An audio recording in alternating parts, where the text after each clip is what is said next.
Anda kembali menyaksikan live event Metro TV Presiden Terpilih. Akan kita lanjutkan diskusi kita mengenai alutsista. Saya ingin ke Bung Andi dulu sekarang. Menurut Menteri Keuangan Sri Mulyani, sejak tahun 2002, track record penyerapan dalam anggaran seperti ini tuh minim sekali. Karena jadinya kemudian akan memberatkan APBN dan lain sebagainya. Dan bukankah di tahun 2002 ini, di tahun di mana anggaran ini dipusatkan di Dephan? Begitu kan? Jadi kenapa terus TNI yang disebut-sebut oleh Menteri Keuangan, penyerapan anggaran menjadi minim karena TNI sering gonta-ganti pilihan.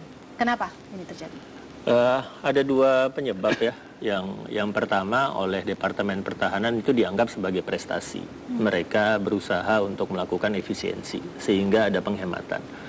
Nah, karena ada penghematan dan tidak bisa dialokasikan ke sektor lain, itu dikembalikan kepada negara. Dan Departemen Pertahanan, saya ingat Pak Juwono di tahun 2005-2006 itu menganggapnya prestasi. Bahwa di antara sekian banyak Departemen Pertahanan bisa menghemat 13-17% dari anggaran. Itu penjelasan pertama. Penjelasan kedua, ya karakter pasar senjatanya. Karakter pasar senjata adalah karakter pasar yang multi-year. Jadi yang namanya kontrak tidak bisa dilakukan setahun-setahun seperti siklus APBN kita. Yang namanya kontrak pasti lebih dari setahun. Amerika Serikat, Inggris misalnya, anggaran pertahanannya itu dipatok per 3 tahun. Jadi komitmen bisa dari 2011 sampai 2014 dipatok per 3 tahun, dan kesepakatan antara pemerintah dan DPR adalah 3 tahun, tidak boleh diubah lagi. Mengapa begitu? Karena misalnya kalau sekarang kita ingin membeli Corvette, dan Corvette-nya adalah buatan pabrikan dari Inggris. Kita pesan sekarang, itu kita bayarnya baru tahun 2017. Kenapa? Karena dari 2009 sampai 2017 semua galangan kapal di Inggris penuh. Tidak bisa lagi melayani permintaan yang baru. Itu adalah karakter pasar senjata.